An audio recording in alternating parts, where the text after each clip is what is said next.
Can they hear? Yes, they can. Okay. Good morning. Good Oh. morning. I can hear you just fine. Oh, great. Great. Good morning, everyone. Good morning, board member. Good morning. Thank you. Good morning. Good morning, Commissioner. All right. We've got a couple more people coming in. Thank you for being here. Thank you for signing in, passing burritos, and we do have a phone. Ready to start?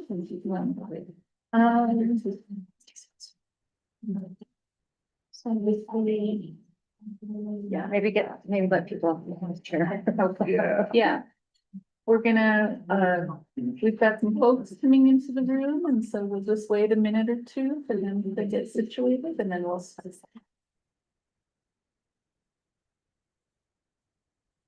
Board members and meeting folders, you have the agenda, the minutes from the last packet. All right.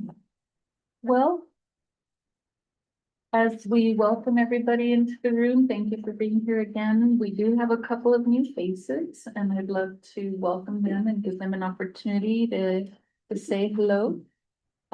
Brian from APS, you're representing the superintendent. Yes. You want to say? Thank you so much. Good morning to everyone. Really appreciate this opportunity and certainly representing Dr. Dudon Blakey, Superintendent APS. So I'm Brian Garcia.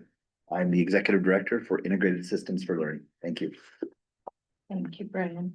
And we also have Miss Sarah Hager. She's the new president of APA. Yes, good morning. Thank you so much. I'm excited as well. Brad and I are working together and touch your base every so often, so happy to be here. Thanks. Welcome to you both. Thank you. And we do have a quorum. And I want to give members a chance. Any questions about today's agenda before we move to approve it? Okay, is there a motion to approve today's agenda? Make a motion. Thank you, Counselor. Any seconds? Second. Thank you. All in favor? Yes. All right. The agenda's been approved and the minutes are in your packet from last meeting. Any questions about the minutes or give you a second to look them over?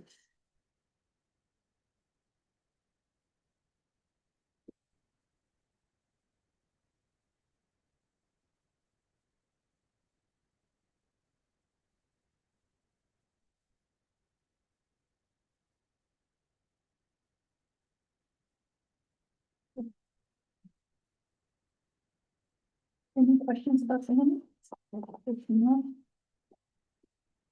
motion to leave. I'll move to approve. Thank you.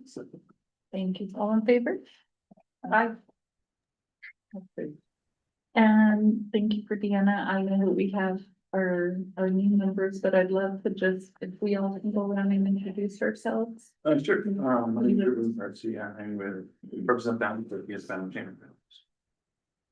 Good morning, Dan Townsend, Deputy County Manager, Community Services Division. I don't know who I am. You know who you are. Division, and I represent the county manager for Bernalillo County. Morning, Chris Goodrich, University of New Mexico College of Education and Human Sciences. Hi, everybody. Counselor Nicole Rogers, District 6. Good morning, I'm Katarina, I go by Katas on the line. I work for the city and my job at the city is to work closely with APS. Align our services. I'm at the table, but I'm not a board member. I'm Deanna Creighton. I work for Bernalillo County. I'm the managing director for the ABC Community School Partnership Board. Barbara, hi, welcome. Good morning. We're just introducing ourselves since we have Sarah, who you probably know. I'm Barbara Anderson. I'm the community member. I'm also the president of the AFT retirees. And online, Yes. Councillor Bassan. Good morning, Brooke Bassan, Albuquerque City Councilor for District 4. Board member Astorga. Hi, everyone. Janelle Astorga here with APS. Good to be here. Great. Commissioner Olivas. Good morning, Eric Olivas, Bernalillo County Commissioner for District 5. Wonderful. Thank you. Thank you for everybody for being here. It's wonderful to see some young folks here with us today. And with that, I'm gonna turn it over to Deanna. Okay, thank you so much, Chair Sandoval. So in your packet, we do this every month. Eventually, we will all have this. Oh, I'm gonna pause for a moment. Good morning, Commissioner. Commissioner. Sure. You got it. Good to see you. Thank you. So at every board meeting, we try to demonstrate how we are aligning as a backbone, collective impact, cradle to career organization, how what we are doing as board entities and what the staff are carrying out and the community schools in practice are carrying out aligns to what we have identified as our role in this work. So for today, we'll be highlighting 2 of these. So they're circled up here. I should have printed out the circled one. I'll do that next time. But we are going to be talking about how we align across systems. So how we reduce fragmentation by bringing partners to the table, building trust, breaking down silos as we work toward common goals and outcomes. So we'll show you how we demonstrate that. Good morning, Board Member Butson. Sorry, I'm late. No, we're happy you're here. Good morning. We'll also be talking a little bit about support and expertise, how we provide professional development and technical assistance to community school practitioners. With that, our first highlight, we're gonna jump around a little bit in the agenda today. I'm sorry, I could not make it flow better. So we're just gonna jump around, so just bear with me. But we're very excited to highlight for our first Align Across Systems, a really awesome project that came about last year with some a specific partnership between Bernalillo County and Albuquerque Public Schools and the Department of Workforce Solutions at the state, where the Department of Workforce Solutions and Secretary Nair in particular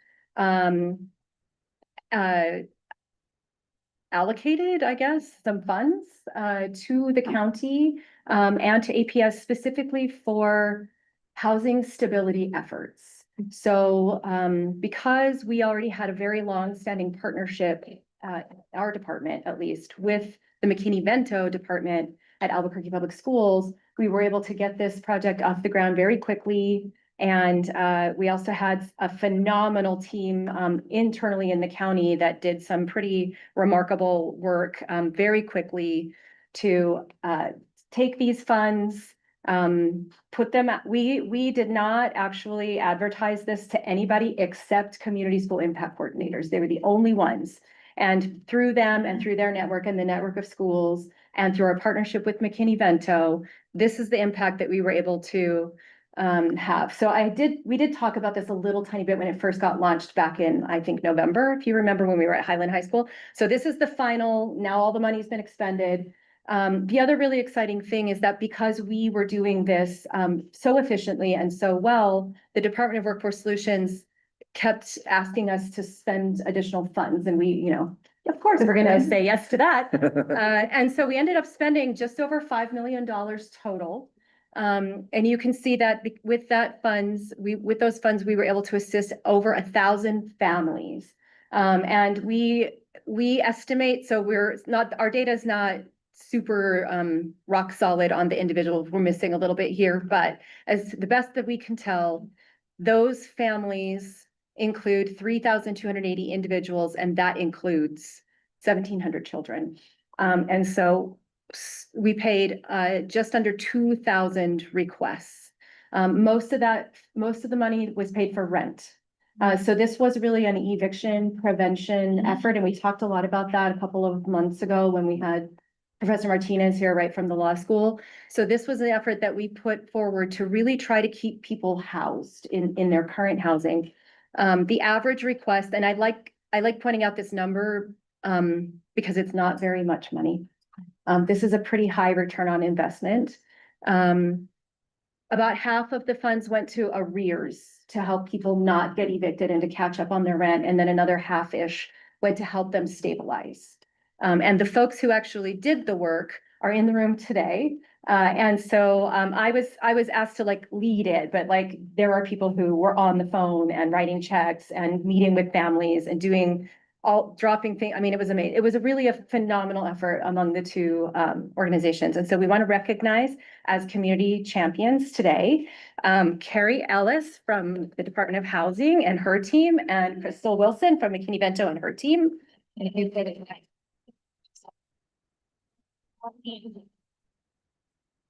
oh, okay, great. Go to the next slide. And welcome to Rodney from United Way. We're glad you could join us. Good morning, everybody. Glad to be here. So I asked Brian if he would help me hand these out on behalf of the superintendent for the APS team.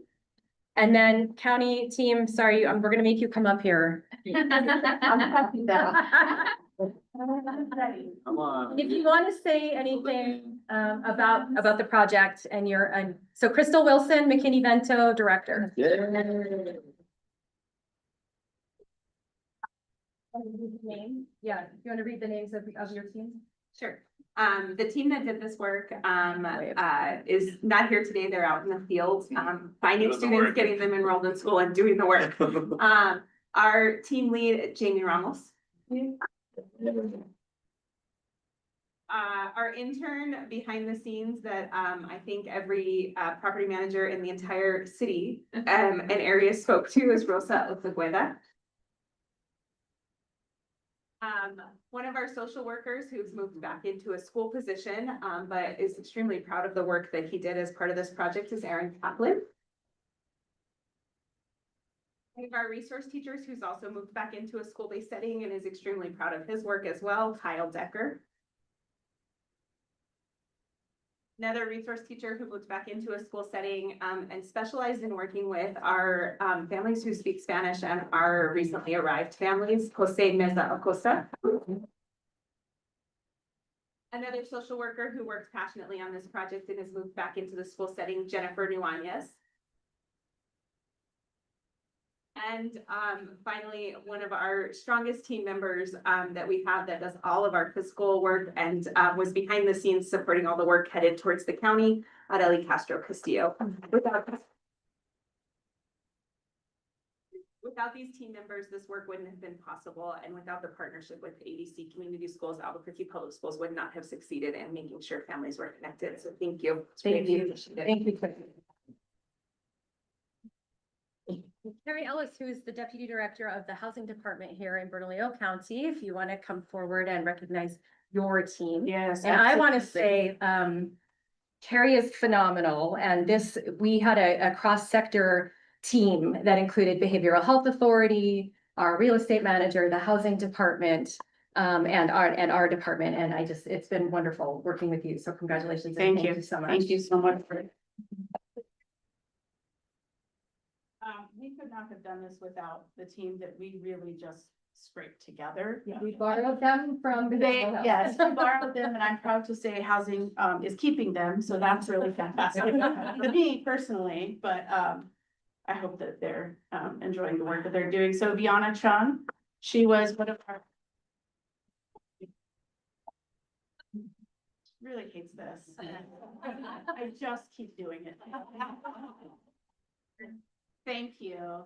She's now an accounting tech in the housing finance department. Started as a flame intern. Started as a Yes. flame intern with the Wow. county, and so we begged to keep her, and here she is. She's been phenomenal. She put a lot of work into organizing the data and making the spreadsheets, the thousands of spreadsheets, more efficient and easier to read. So thank you, Viana.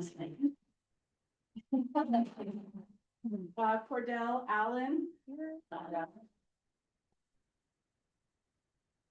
Came to us we borrowed him from the CARE campus. We are not returning. But Cordell also drove to landlords and property managers all over this town to hand deliver checks and make sure that rents got paid, and so until we found a better way to do it. So thank you very much, Cordell. She's not here just yet, but she's also from the CARES campus, and we are also keeping her as part of our Community Connections program. So she'll continue to help low-income folks with housing vouchers. for the community, let's see, the Crossroads for Women and UNM Age Partnership. So she's in her training. We're keeping her. Miranda Lee. From the CARES campus, we are also keeping her for our Community Connections program. So she will be working with our direct with case management and housing folks. Yay. We should have one for Jordan. We have one for you. We have one for you. So Jordan, please come up. Do you want to hold on? Jordan really stepped in. This was not his role at all. His focus was really landlord engagement when I hired him, and when we started getting this money, I was like, hey, are you free? And he was, and he came in and he really took over and provided a lot of leadership and oversight and helped direct the program and did amazing. He had amazing collaboration with Crystal and her team. He was kind of the point of connection and creating that partnership. And so just foundation of helping our clients stay housed.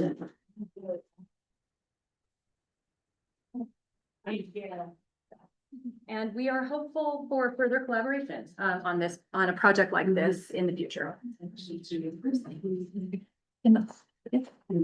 I just want to say on behalf of the board and thank you, County. This is exemplary work and it shows kind of the spirit of community schools, right? That we're serving the entire family, the community there, and just exemplary work. Thank you. Thank you so much.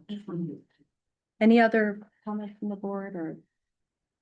I just want to say thank you all for the work. When we saw the presentation last time, and I've heard directly from state partners at Workforce Solutions about how amazing this was, and I know a lot of folks in my district, but it doesn't matter what district, it's about taking care of families and meeting them where they are, and you all did that, and I'm just, so thank you, and let's keep it up. Yeah. Keep going. Yeah, just all those comments, it happened so fast, I didn't even know that it was occurring. And by the time I heard about it, money had already been distributed, which was pretty impressive. The county manager mentioned it yesterday at a luncheon to the Greater Albuquerque Chamber of Commerce speech that she gave. So just so you know, the word has gone out throughout the community, the amazing work performed by this coalition of people. Great. Good job. Thank you. I'll keep clapping. Okay, and we're gonna circle back to how this impacts students directly in a minute. This is what I mean about the jumping around, yeah. So, okay, we have another exciting update for you around out of school time. So we are still in the process of building the comprehensive out of school time system that we've been talking about at like every board meeting. We've had lots and lots of meetings with the city team. In fact, this is like our third meeting with them this week. But we had a fantastic event at Bonifacio, and I was gonna have Brian talk about that. Thank you so much, Madam Chair, members of the board. Thank you for this opportunity to share some of the exciting things that are happening. I know there was a discussion in the month of April at this table in reference to really envisioning a pre-K through 12 and comprehensive OST mapping and making sure that families externally know, where the opportunities are, and that way we can maximize all of our resources throughout our network. And so we've begun that work over time. And on July 21st, we are excited to inform you all that we had a real cross-sector collaborative gathering that included our county team, our city team, also with our APS. I'll mention both myself along with Allison Gabaldon in the early childhood department, along with Robert Allison, our new OST director, in terms of a reorganization of sorts. Came together and facilitated with our ABC team, 13 providers, along with the New Mexico Youth Soccer League, who we met with yesterday, an exciting meeting with Raisha. And so the process really is in earnest beginning. The second bullet references a district-wide map. As we were discussing in April, we were seeing some replication, some redundancies, some disconnects that were emerging. So really being able to put all of the assets together and see how we can ensure that we're aligning across systems and coordinating. And then, as Deanna mentioned, and I think it's just the start, where we will be meeting on a consistent basis. Even though we've only met twice, we look forward to always connecting with our partners at the city and the county to make sure we're all building that coherent ecosystem for before and after school, along with summer. And that expanded and enriched learning opportunities for our students and our families. So we'll stand for any questions, but some exciting work is happening in the out of school time area. I mean, can you just give me an idea, what kind of activities are you speaking of, what sort of programs? And so one of the things that I think is really important, Commissioner Baca, is the idea of really seeing how we can look to see, first and foremost, based on some surveys that we provided to students and families, what do the students and families want and need in our city? And then really being able to work with all our providers and all of our partners and members of the Joint Powers Agreement to really know what those opportunities are, whether it's folklorico, whether it's mariachi, whether it's robotics, whatever it is, we're really meeting the demands and the needs. And I think one thing to mention that I was remiss in saying that there is an early childhood education care department factor in this through the Universal Child Care Act. And so really being able to, through the work that we do in working with schools, seeing what clubs, what organizations do they want to have at their school. And that's where the funding really comes in from a blended and braided type of situation. So not sure if I'm answering your question, but really being able to see what do students and families want? How can we bring all of our assets to bear? And I think you specifically, Commissioner, mentioned that there were some disconnects between families needing to go to 3 or 4 different websites to see where the various opportunities were during the summer or after school, and seeing that somehow, some way we need to build clarity around that over time. You know, and I appreciate that. And a couple of things just come to mind. At a previous luncheon I went to, it was a really good luncheon, by the way. They had really good food and they have interesting speakers. And at the previous luncheon, the mayor spoke and he said something that was interesting, that he said that as of that day, all city facilities are now open to the public. I was somewhat surprised to know that that was not the case, although I'd heard people say that they couldn't use the Los Altos softball field and they couldn't get. So as of that day, he announced publicly that, and so I don't know what that means to the community, but I just think that's something to be aware of. And the second thing that we've been working on, there's a good nonprofit, and I'm trying to remember the name, and something like Learners Chess. And so we're sponsoring 5 schools in my district. And I would encourage all others to think about that. So we have 5 schools: Alamosa, Los Padillas, Mountain View, Polk, and one more. I think we're looking forward to have chess clubs before and after school. And so if anybody wants contact information about that, it's an amazing program. They're already in a bunch of schools up in Northeast Heights. Some of them for pay, you know, it's a nonprofit, they generate revenue, they have to survive. But we're sponsoring that in articles in our district. And so I just think it's a great opportunity, it's a great activity. So We will add that to our map. So our goal with this district-wide map is to identify which partners are providing what sorts of programs in which schools. And then we are hoping that as we build that out and really kind of solidify it, that we can each host it on our websites so that families can just go to either the county, the city, APS, wherever, if they have questions about after school, before and after school programs or childcare programs at their school. So we're working on building that out. Learners Chess was my very first after-school partner, actually, when I was a community school coordinator. So I've known Victor for a really long time. It's a wonderful program. Yeah, so I'm very glad. I'm really excited to hear that you're doing that, and we'll put that on our map. Thank you for telling us that. Quick question. So you said programs that are just happening in the schools, or are you including city programs and county programs that are outside? Right now, it's, you know what, that's a good question. Right now, it's just schools, but I think that we should probably include if there's a community center nearby. So families know that that's an option. There's free, I mean, you pay $10 per kid for the whole summer. Yeah. At our community centers have other programming for kids with disabilities and art programs and Yeah. I've sponsored 10 mentorship programs that are doing programming at Heights Community Center. So I think it would be a good opportunity, even if it's just a link to. Yeah. Here's the play.gov website that has all the city's opportunities. There's the county, you don't have to add all the events or all the programs, but even just a link to the city's page and the county's page for other programming. Yeah, that's a great idea. Explora has a whole bunch. Yeah. And Yeah. Yeah, Expanded for learning opportunities, Yeah. Absolutely. wherever they are. Wherever. Yeah, they I are. love that. We'll Really build Build out that Yeah, ecosystem. I love that. Yeah, I think it would be a missed opportunity to just include what's in schools. Yeah. Because not everyone has access to that all the time. Even though we hope that they do. And some of the charters, in my case, the aftercare is like $600 a month. And I have to get the childcare assistance, and I still qualify for that as a city councilor. You know, as a single mom. So I still have to get that childcare assistance in order to pay for my son's aftercare. And so I love that you said you're partnering with them too for some of these.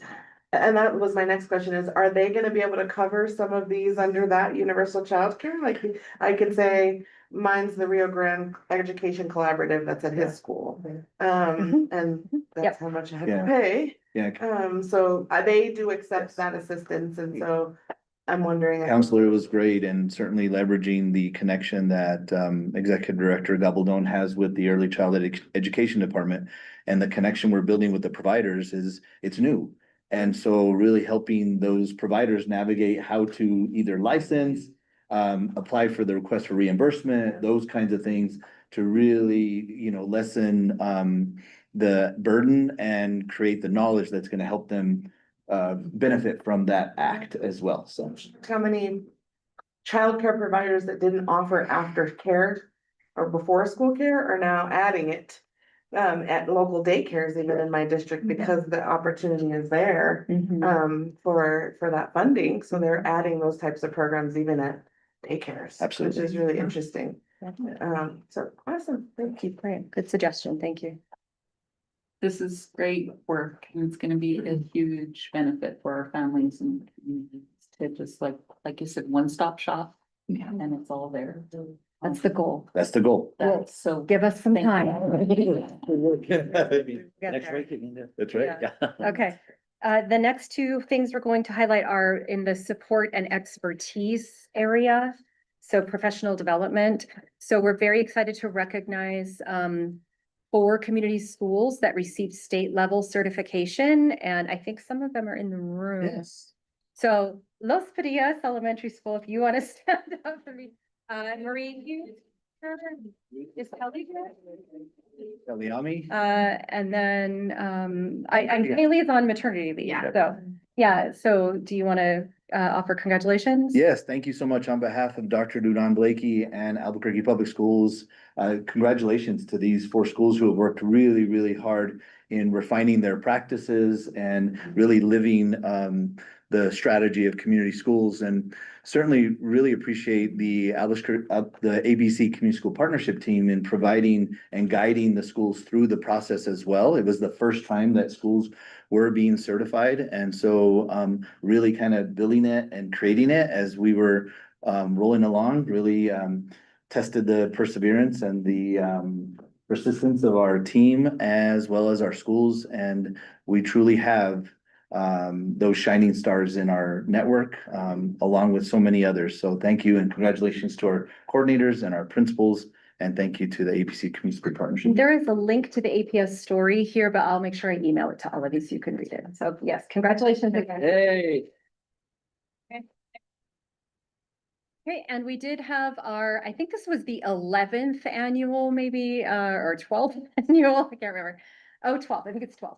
Annual Community School Impact Coordinator Institute, which is a 1-week-long training where it's pretty intense for the coordinators, and they walk out kind of in a daze, I think, because it's a lot. But we had a really interesting framework this year around public narrative based on this book by Marshall Gantz called People Power Change. And so we're really focusing on being able to tell what are the values that bring you as a community school impact coordinator, as a principal, as a teacher, as a community partner, as a student, as a parent? What brought you to this? Why are you here at this table? Why are you part of this work? And then what is it that we are trying to accomplish together? So we call that the story of self, the story of us, like this is what we have in common and how what we want to do. And then the third part of it is called the story of now, which is, and this is what we're going to do moving forward. And that is a leadership definition that you can see on the screen here. Leadership is about accepting responsibility for enabling others to achieve shared purpose in the face of uncertainty. So accepting responsibility is the story of self, for enabling others is the story of us, and then shared purpose in the face of uncertainty is the story of now. So we did that all week long. On Friday, we made them share their full stories, and then we're really excited to see how they go back to their schools and begin to implement this with their community school councils. Really strengthening relationships in the community is the goal. So it was a very different approach to our institute. And if you're curious how coordinators felt about it, please ask them their thoughts on it. We, as a team, thought it went really well and are excited for this kind of slightly different direction with a very strong community focus this year. Yeah. Madam Chair, very quickly wanted to acknowledge the opportunity that we had on Wednesday of the Institute to gather all of our community school principals. Thank you to our coordinators who engaged our principals in being there that afternoon, where we had a really engaging principal panel. And also some time for our principals and our coordinators to huddle together and work and how to really start the year off right in reference to what we call the first partnership, which is the principal and the coordinator. So really appreciated the opportunity to bring our principals to the Institute this year as well. Yes, very much so. Very much so. Last year, didn't we have our board meeting yet? It was at the Institute where all the coordinators were there. That was Yeah, actually that's our what they did. retreat, and we're Okay. gonna do that again. We're gonna talk about that a little bit later. Yeah. Okay, that's all for that section. Thank you. And Brian, Mr. Garcia is next on implementation. Okay, thank you so much. If you don't mind me getting up for just a little bit, and I do appreciate our APS and our county team who were just honored as champions to still be in the room. In reference to the work of this slide, and I know there's lots of graphs and numbers and colors on here, but really trying to build some context in reference to the celebration we just had and how it really directly links housing stability and the work of student success. And one researcher that has always stood out to me in my career as an educator is John Hattie. John Hattie is a researcher who specializes in doing what's called meta-analyses, in which he takes multiple studies over time and creates essentially a ranked list of what he calls effect sizes, ranging from factors in schools that either have a negative effect or a very positive effect. And so I am going to talk about a sobering part of the research. There are lots of positive impacts that I invite folks to Google and take a look at. I know many of you are familiar with this researcher as well, but really the idea around this particular 2 to 3 minutes of the agenda is this particular effect size here called moving between schools, which we often associate with mobility and or housing instability in reference to the fact that it is the 4th lowest effect size in this study out of 252 indicators. It has a negative 0.34 effect size.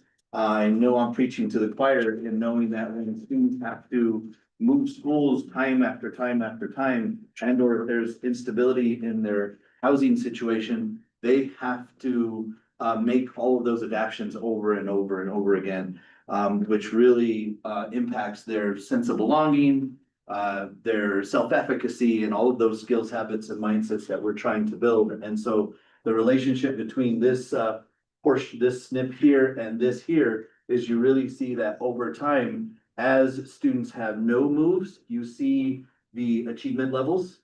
As they have one move, you see in the light blue, as you get to purple and you've moved twice, the light blue, 3 times you've moved.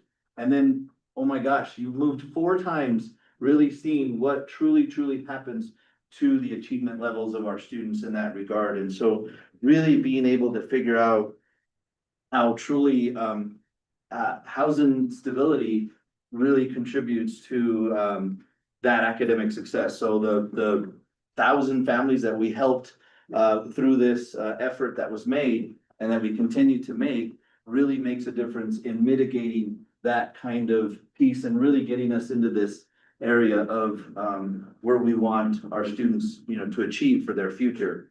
And so really wanting to highlight how housing stability is not separate from student success. Those goals and those guardrails are so critical to what we do in our core instruction, but really wanted to reference and thank all of you in the room and the ABC Community School Partnership Board for just working to really help us utilize and leverage housing stability for academic success. Thank you, and staff, any questions? It's interesting to see the data this way, but is this, am I reading this correctly? This is school year 2013 to 2016? Yeah, so can I answer that? Please. So Councilor Rogers, this is part of a study that the LFC put together. I could see that for. Yeah, KP. and they made, Couldn't yes, get any more recent data? well, these are using PARC scores. So here's why this is on there, because I Yeah. recognize that it is 10 years old, but to my knowledge, nothing has changed in how we address housing stability for students in those past 10 years. And if we were to run this study again, I think we would see similar results. I don't agree. 2020 COVID hitting, there's no way that the data stayed the same after COVID. So I think we need to push them to get. To do another study. Yeah, or Yeah. just pull that data. I mean, this looks like reading scores, like you said, based on PARC. We have that data already, because the PARC tests haven't stopped. Yes, Right. we don't use PARC anymore Where in did our that come? state. That's up before I COVID. definitely see some merit to the Yeah. request that you're Yeah. making, and so Yeah. I think working with either our SAPR department, if that's possible, or the PED to really see if we can get a correlation. But how does Um, APS track this piece. now? And so, Let's we- just talk about APS. That's what we have purview over here. And so or we you. certainly track mobility, and we definitely look through the lens of the Ozzie Martinez student groups, as well as the economically disadvantaged student groups as well. Perfect, so you should be able to use that. And so we should be able to use that and even honestly break it down even further Exactly. in regards to that. And so really looking forward to the purpose of today, illustrating the connection between this data and the work of the champions this morning. And But that's my point. Yep. We wanna see, in research, I love research and data, just like you, and so I know you know this. If we need to look at the baseline before we do all these interventions, so that we can actually point to that we're moving the needle. And I think if we don't do that, we're gonna miss that, this is amazing. Right, but if we can't say, look, we invested $5 million and now third graders, the movement dropped.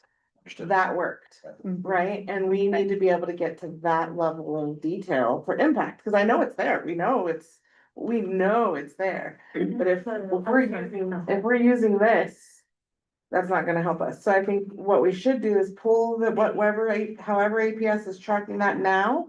Let's look at it before we did this intervention. And that way we can pinpoint here is exactly where we were when we started this. And then, oh, look, 2 years later, here we are now.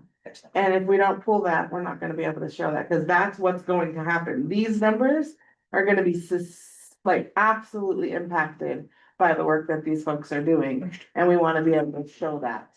And then we'll be able to get all the money. It's Serious, working. because right? it's working. It's working. And that's something in city council, like I'm screaming from the rafters. We're spending $300 million on homelessness and I cannot see the return on the investment in my streets. And I can't point to the impact. Like, how many people did you end homelessness for at the West Side Shelter? They get paid to keep them in there. Like the way the contract is structured, 600 people is how many people you need to keep in that building. That provider is not at all incentivized to stop homelessness for that person and get them out. Correct. So I'll get off my soapbox, but let's be. The contract so for change, this- not contract for numbers. Amen. Thank you, Counselor. Sorry, no, that's what you say that. You know, so two things about data though, right, that we have to be mindful of is that 1,100 or 1,700 students coming out of APS. That is a very small piece of information. So we have to do both, looking at the impact of. This really shows the impact of mobility on test scores as opposed to anything beyond that, just the correlation of the two, which we've known for decades, right?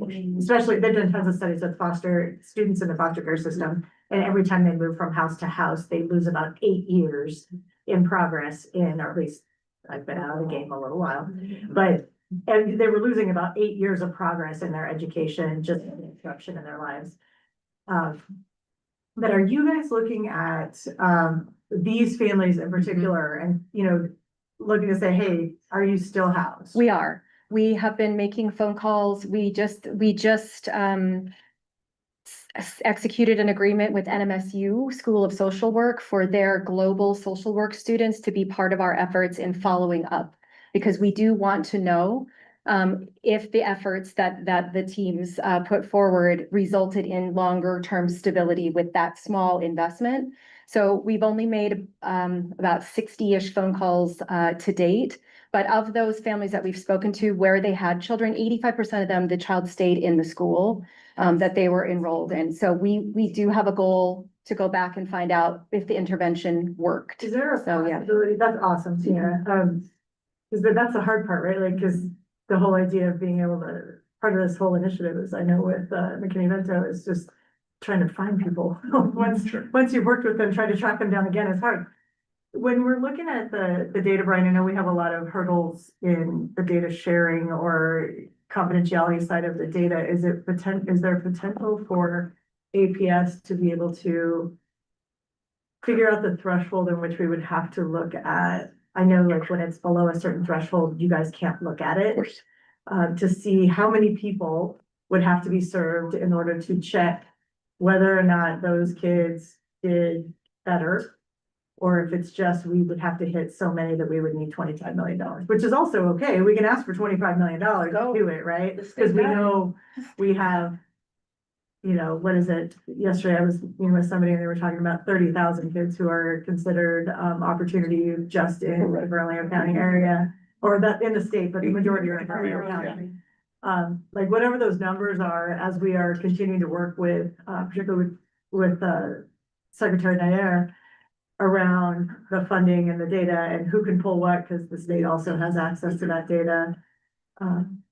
So that we can have a baseline and an impact measure that we can look at to know, because of these very small impacts, when you see $5 million on the screen, and we're looking at, our budgets are big within the city and the county, comparatively speaking, but there's still, those are nothing, like 5 million is nothing compared to 300, right?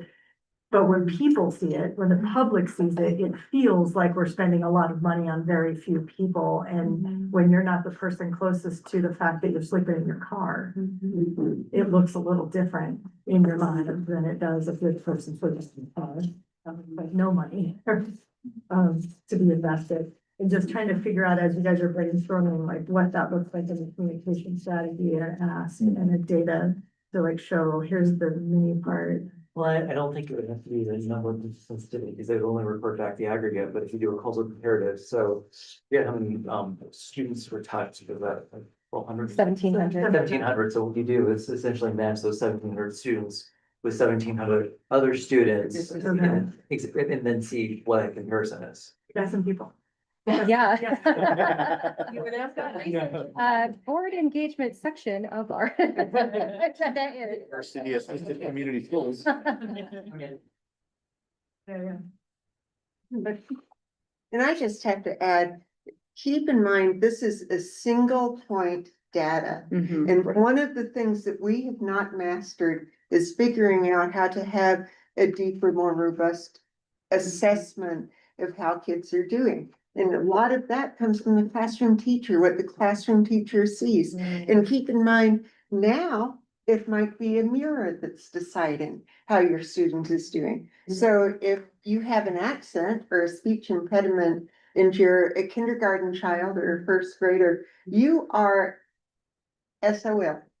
Because a mirror doesn't pick you up and the PED is sticking by a mirror. But keep in mind, this is an AI program that's assessing our children over the observation and knowledge of the practitioners that are working with children in the classroom.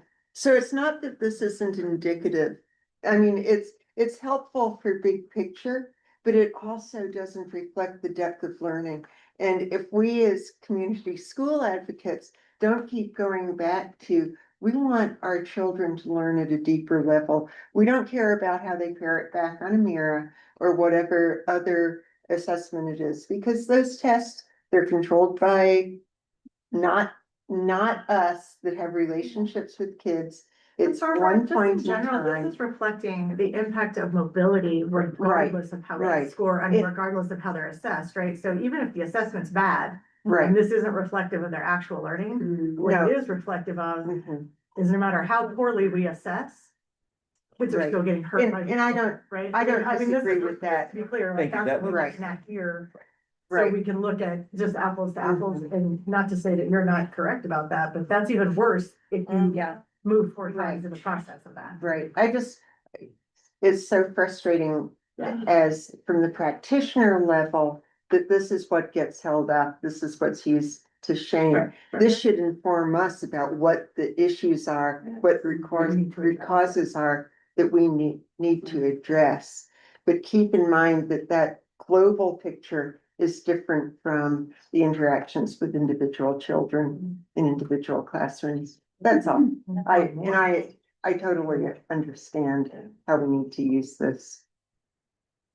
I have a question. I went to that Education Commission in DC and Senator Souls presented that they have a pilot project for giving homeless students $500. Right, for all they had to do was stay in school, graduate, things, and I think they're expanding it for the second year. They have are. Funding for 3 years. Are we participating in any of that? Student? City of Albuquerque? Yes, so we have 2 pilots going on right now in schools that aren't necessarily tied to homeless children. I think that's a different program through, is it APS, I think? There's various. Yeah. The The one one, has the one one going. that, I was able to get the votes to do surprisingly, using cannabis tax revenue. So we have Whittier Elementary and Carlos Ray Elementary now are those students, every student in 3rd grade, so it's universal. Every student in 3rd grade get, they're from 3rd to 5th grade get $500, or no, $750. $750 a month. And those parents sign up for research. We're adding it to all of the research that the country is doing as a whole for Mayors for Guaranteed Income. Mayor signed up for this when I worked for him.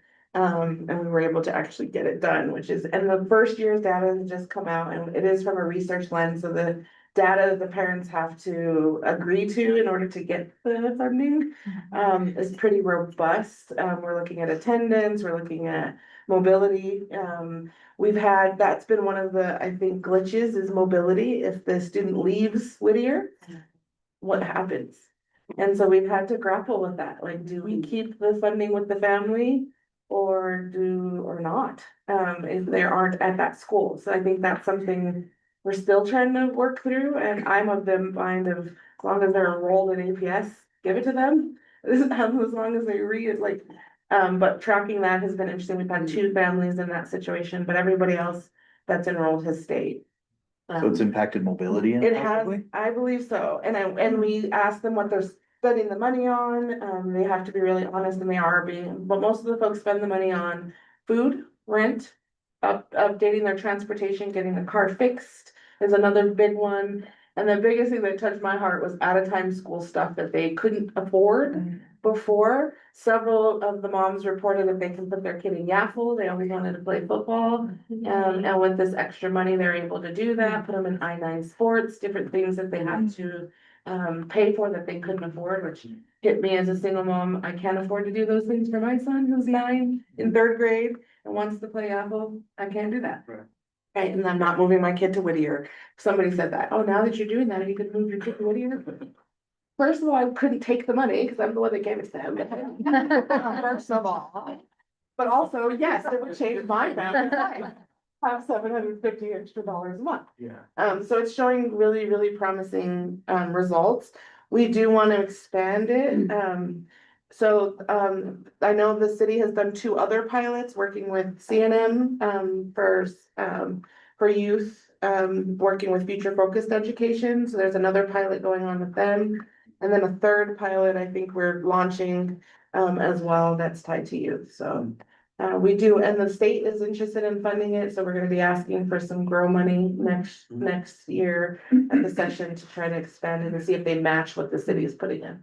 Yeah, I thought it was interesting that you were also required, and I think the financial institution they used for it gave them financial literacy. Yeah, they have to So do, they had to do yes, that. there's strings attached. Yeah, for sure. But the biggest thing is that we don't dictate how they spend the money. Right. That's not a string, right? Right. And we do though, they do have to do surveys, they do have to do financial literacy. There's some gatherings, but we had to hire, the provider had to hire someone to do exactly what this group talked about.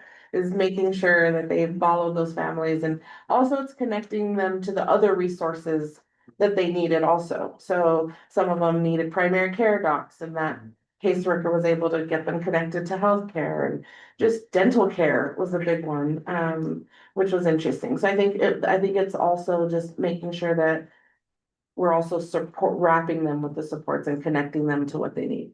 I think this is a robust discussion based on the diversity of the methodologies that are taking place, in working with Ms. Wilson in reference to, a guaranteed, payment for attendance, Yeah. kind of a GPA in terms of direct payment to students in reference to staying in school and attending as well. So really seeing, some of the impact that could make as well as it relates to actually paying the students. Yeah, as and well. that's tough. At Highland High School, we've had to figure that out for some of the clubs out of school time that the kids get stipends. We have the Bank on Boot Camp program at the city and the Office of Financial Empowerment. So those students that we hire at the city, and some of those students are getting, we're getting them non-custodial bank accounts. Because we've had situations where parents are taking their money. Right, and not always for bills, for other things, right? So we had some students at Highland that were dealing with that, so we had to help them get non-custodial bank accounts and show them how to get direct deposits so that they could get their funding deposited to their accounts. And same for city employees that we hire a ton of teams over the summer. And so we do that work at the city to make sure they get training and they get budgeting and all of that, because it's important to teach them the financial literacy that they can't rely on sometimes at home. That was the same outcomes they were having on this other one. They were paying rent, they were buying food, they were buying food, clothes for their siblings. So it was really Pretty- impactful to it hear that is. story. I would encourage everyone to watch Inherent Good. It's a documentary that was put on by, I can't remember his name, but he was one of the comedians from like Jeff Foxworthy's group that was like famous one day. Maybe dating myself, big Jeff Foxworthy. But they're hilarious. So he does it from a comedic lens. But it's really this is a conversation about treating people that they are inherently good. That if we give them resources, they're gonna do the best things for it. Some of my colleagues say they're gonna spend it on drugs and alcohol and all the things, and I believe people are inherently good, and we should trust them to do what they need to do for their families. And that's what he follows families from all different backgrounds and what guaranteed basic income has done for them. And anybody that does a pilot, we have to submit it to Mayors for Guaranteed Income. It's a nonprofit that's collecting data from across the country to make the case for Congress, not now, but at some point, for us to do this as a country. Because if we took all of Medicaid, all of the SNAP benefits and TANF, and everyone you have to prove your worthiness to get those things, right? And you can't pay them, you can't use rent, you can't use your SNAP for rent, you can't use your, so I think we could do it better and just trust people. Financial literacy pieces of keep them. Yeah, you have to teach them that. Well, the example is the COVID money. Yeah. The number one thing that families spent it on was Yes, food. and we cut child Food. poverty in half. Yes, amazing. We could do it. We got money for wars, but can't feed the poor. Just saying. Tupac. Keep up the fight. Brian, did you have anything else on? That, I hear a call to action, as always, from this board, really appreciate that, and, you know, we will look at the data that we have purview over, to your point, Counselor, in reference to that being, you know, past data, we'll look to see how we can look at some micro and some macro data over time, so thank you so much for this great discussion. Thank you. And next we've got, strategic priorities. This is, oh, yeah, sorry. Very like literally 1 minute overview, and you do have this graph in your packet.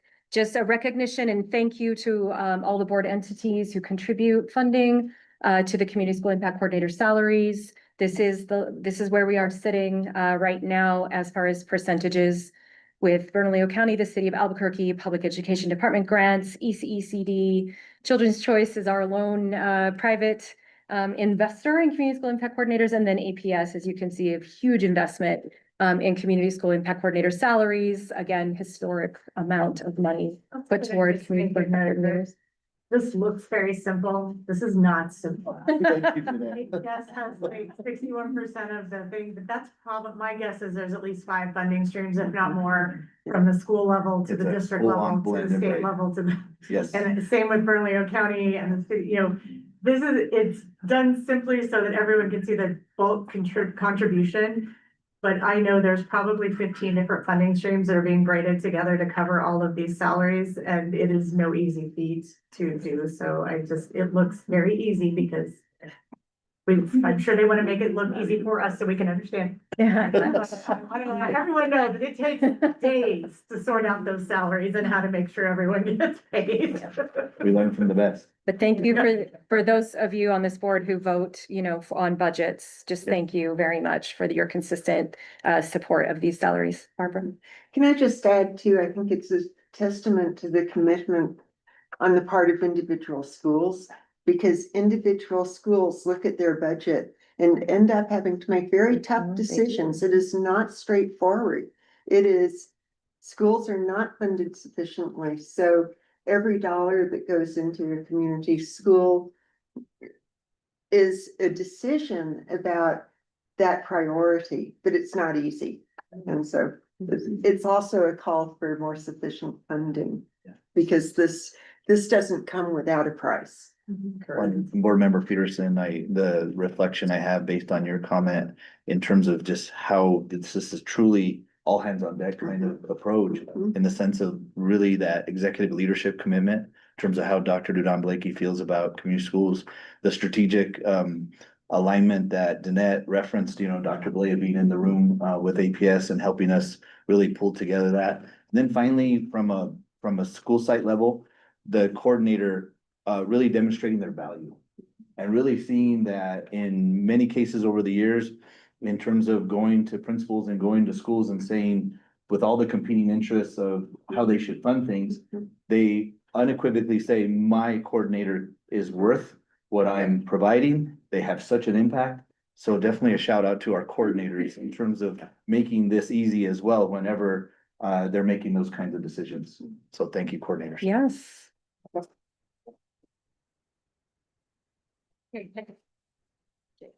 Question for you. Is it possible to get the dollar amounts with the percentages? Yes. Percentages, it's good to see the pie. Yeah. But to know when you said, you know, what is the price? Yeah. I can't ascertain that We from percentages. We have a few tiny tweaks we still need to make to the budget. Once it's finalized, then yes, I can send it out with dollar amounts. Awesome. And are there any coordinator positions being paid by grants? So the green PED is the grant. We don't have any other grants that we use other than the PED grants. So it is a grant for Yeah, them, not a about- like line item in the PED budget. No, it It is is- not. It is it a is. grant. There is Okay. no Below above the the line. line funding. Below the line. So it sounds like we have some advocacy to do. Yes, we do. Above the. Yes. And more. Yeah. Specifically for that position. Yeah. Right. Above So the line. when we get to strategic planning. Yes. How do we do that? Yeah. Cause that's that's glaring to me. It is. To hear that. Understood. Yeah. Yeah, it would, yeah, dollar amount, so we know what we're asking for. Does that include, so this for coordinators, does that include even the vacancies or schools that may not have one that need one, or is this just right now, the landscape right now? It includes all current community school coordinator positions, Got it. vacant or otherwise. And how many other total this year? Thank you. So that- 72. 72. Can't believe I just say that out loud. 72. No. That's it, you took the words out of my heart, 72 positions, okay. Got it. So if it's okay, I'll just jump ahead for 1 second in the agenda. We are hoping this, we talked about, and Dr. Goodrich brought forward the idea of having a board retreat. So there was a idea to have it in November. I'm wondering if we should make it October. If we want to have a legislative ask with advocacy, November might be too late. Yeah. Okay, so what if we move it to October and we'll start working on the agenda right away? And we should definitely talk about this idea of professionalizing the coordinator role at the state level, which I know Dr. Goodrich is working on. Advocating for above the line funding to go with certification and some A other, coalition Yep. efforts that need a boost as well.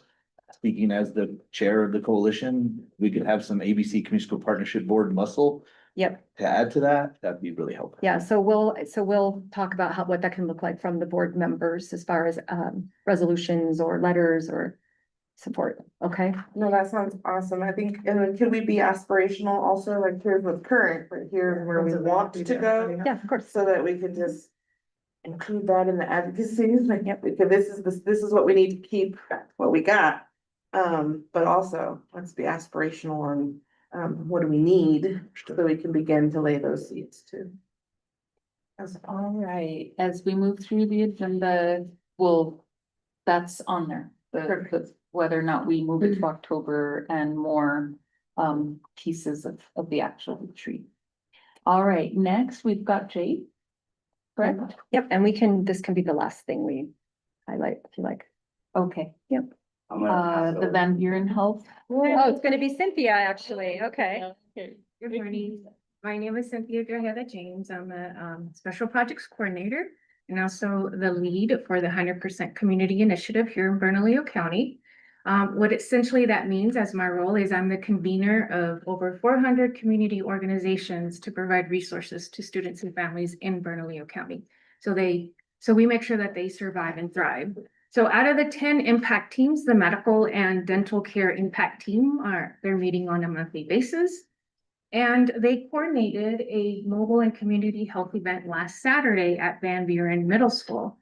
And so the medical and dental impact team really worked with Van Buren Middle School and the feeder schools in the International District and really assessed what was their needs within their communities. And so what was brought up from the Community School Impact Coordinator, Amanda Carbajal, was the need for medical services for the uninsured, dental care, behavioral health services, and as well as sports physicals. And so the mobile units all partnered together. So we had the Molina new mobile rig, 2 Blue Cross Blue Shield rigs, as well as Department of Health, and all of these organizations that you see here last Saturday. So there was definitely over 20 community organizations. So the numbers really tell our story. We had 200 folks, kids, parents, grandparents at the event. This was from 10 a.m. to 1 p.m. We conducted 36 sports physicals. The last sports physicals ended at 3 p.m. We wanted to make sure we captured every kid.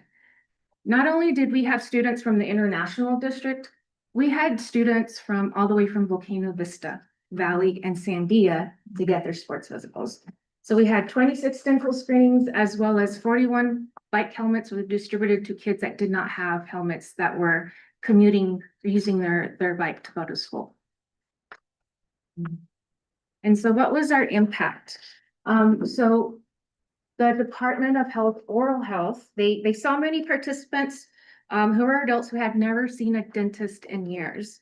And some of them, were able to provide or receive chairside education, and patients walked away with a list of community clinics. The UNM Office of Community Health, they interpreted for 2 adults from Venezuela and Mexico, and they were grateful to know that the numbers and what they meant.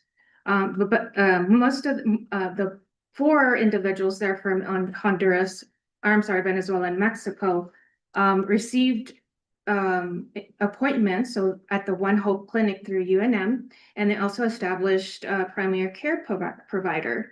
And then we also had parents that were there for many hours to get sports physicals. And so one parent stated that it was going to cost her $60, but she did not mind waiting, as she was very, very grateful for the services that day. So that is the impact, not only from 100% New Mexico, but how we're collaborating also with the community schools. Thank you. Thank you, Cynthia. One thing really quickly, I just want to elevate that these partnerships are grounded in relationships.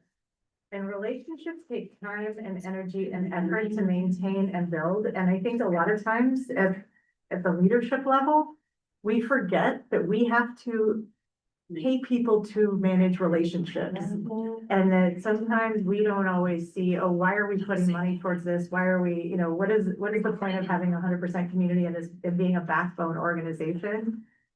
It took 2 years of working with these organizations to build trust, to help them move in this direction, to keep them going, to then be able to activate. Something happened.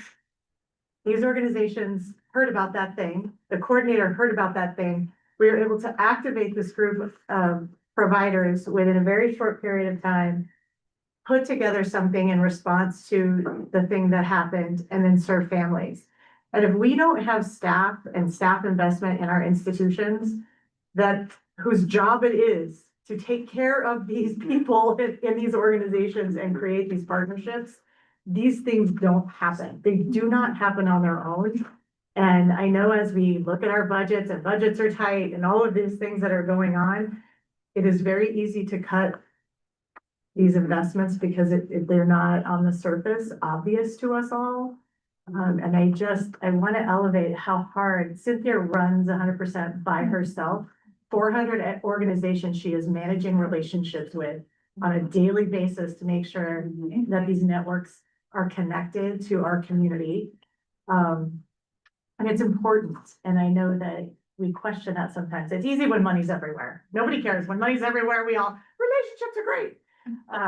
But it's hard. And I want to just elevate how hard they work to make that happen.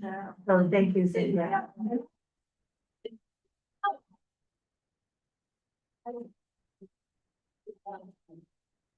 I just want to say thank you because I got to go to the health fair. We had an event at Cesar Chavez next door, teaching family members how to have businesses for early childhood education in their homes and how families signing up for childcare. And so we were able to kind of cross-pollinate because of your event. Yeah, we were going kind of back and forth. It was really awesome to see all of the families that were there. It was really spectacular. And then they came over to Cesar Chavez. We have a couple of the moms that are like contemplating doing early childhood education out of their homes. We had a bunch of people signing up for the childcare assistance for after school programs at the same time. So I love the collaboration and the cross-pollination, and the team that was there was so awesome in letting us kind of go and talk to families while you already had them there. It really was awesome. So thank you for that, because it was a really huge impact and I could see it that day. Yeah, thank you so much. Awesome. Nice. All right, board. I was just touching base with Deanna, the board retreat. I know there's questions about maybe we move it to October versus November, and we're gonna discuss that at our. I think are we in agreement to move it to October? So it would be on our regularly scheduled board meeting day, which is the second Thursday in October. Yeah, let's make sure that's not a whole, okay. There is no October 8th, which is during Balloon Fiesta. Ooh, we could do the retreat at the. Oh, yeah, let's do that. Public meeting at Balloon Fiesta. City security will love that. Does that date work still for everyone? I think there's no school that day. Is that okay? There's school, okay. Yes. How long's the retreat? Okay, so what we did before is because this board is, and this meeting is subject to Open Meetings Act, is we had a shortened public board meeting, and then we moved into like an executive, yes. Workshop, that's right, it was a workshop, for like 2 hours afterwards, so it might be like 3 hours, like a half day. We can provide breakfast or lunch. So if we want to move it to the October 8th date, then, what Chair Sandoval and I can do is work on a proposed agenda for our next meeting and bring it to you then. Where would the retreat be? I'm hoping we could use Bonifacio again. We could That look worked really well. That day, we're doing district-wide principal PLCs, and so I don't know where those are located. I will look through and see if we can be in a room at Bonifacio. Okay. And if not, city has lots of space. I was gonna County. say, Yeah, Okay. we'll find space either way. Great. There's lots of spaces. Fantastic. Open space on the other side, the west side is a really beautiful retreat space. Oh, And it has a yeah. meeting room with, you Yeah. know, technology and then an Great. outdoor area that's really Okay. beautiful. That's great. We just need to make sure we have a big enough space for the public meeting to happen and then the workshop. Yeah, so. And we'll look at all options. Okay, so we'll work, Yeah. Brian and I will work with you on that, Dan, in Okay. terms of finding a venue. And I'll send a save the date also, just so you remember that it's the retreat that, or the retreat, I guess we can't call it a retreat, it's a workshop that day. Strategic planning workshop. All right. Well, are there, first I want to say it's back to school, all of our little ones, you know, back to school, so thank you APS for that. And any updates or announcements from any of our board members and those online as well? We're a sponsor of APS Sports. We've been a sponsor for about 10, 15 years. I don't know how it's a long time. But we're partnerships in there. We have space for, you know, the bathroom boards at all the football stadiums and the soccer field. Now we're doing digital menus and we've got some other menu space. And so we've already working with Joanna King for at APS, and she's given us her content, I think today, to get all that replaced up there. We've Parks and Rec with the county, we already received their stuff. We're talking to the city to get their Parks and Rec information, so we'll have that out throughout the season. So there's no cost because we're already a sponsor, so we'll put those up for you guys. Awesome. Thank you. Thank you. I just want to announce we have a local government coordinating meeting. It's a group that is city councilors, APS board members and county commissioners. It's next Thursday at 5 PM. It's gonna be at City Hall, but it's also virtual. And I flag that here because we're gonna be talking about opioid settlement dollars. APS, county and city will be giving updates about how they spent that money. I was the chair of that group when we made APS a voting member of that board. APS was never a voting member of that board. It was quite controversial to do it. It was hard. I didn't realize it when I did it, but, and because of that, we were able to get APS quite a few millions for, the Crossroads program and expanding that program into middle school, and high school that didn't have it. And so I'm really holding all of our entities accountable, especially after the news of our own government putting out lots of drugs into our community. This is absolutely important that more eyes are on what's happening with these dollars. And in my opinion, this is money, blood money. People died, right? And instead of going to families who were impacted, it goes to the government and lawyers. And so I'm really fighting with Commissioner Barboa and others to make sure that that money is spent well, and that we can point to the impact. And so I'm requiring every meeting that all the entities give an update on where that money is going, how it's being deployed, so that we can measure that impact. And we need help figuring out what is the state doing with their pot of money that they got. We found out through our research it wasn't going to APS, which is why the county and the city made sure, through with the help of some of the school board members, to make sure that money was going there, especially hearing what you all in the schools are dealing with drugs and alcohol and tobacco, and so, that's why you have all the vape detectors going into the schools, is because of this funding, and so I just want to flag it for folks, because we need more people to pay attention to that and to help me scream that we need this money getting out to our community quickly. And the city's not as good as the county at that, so we've got to get better at getting this money out quickly, so just want to flag that, and please, yeah, I know it's another meeting, but Yeah. you could watch it on Zoom, and just help us spread the word about getting that money out to families who need it. We just started an anti-vaping campaign. It's Thursday, the 20th, 5 p.m. Where will the Zoom link be? It's on the city, county and APS website, and you can just Google LGCC. It pops out. And it'll pop up and you can see it. Yeah, LGCC is the name of the acronym.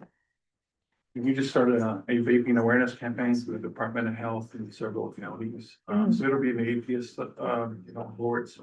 And we're sponsoring an event next Tuesday at Rebel. It's after 5 o'clock. It's the DEA is speaking about all the drugs that are coming across all of the border states. Are they talking about what they did? They're not talking about that, but they're talking about, actually, he's an ex-DEA guy, and he's talking about all the drugs that are coming out that are illegal and going to the, what is it called, the bodegas, and they're being sold in those kind of places, so. It's some information. Oh, no, I'm good. I want to go ask about that. Go ahead. I get the Please DA go. to talk about that. Please go. Before we adjourn, thank you. I just wanted to pause and see with our 3 board members online, do we have any announcements before we entertain a motion for adjournment? I had a quick announcement, if I may.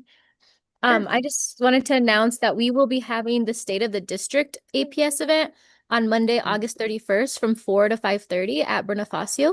And we will also be having watch parties at some of our schools. So if you can't make it to Bonifacio, please join one of our schools and having a watch party.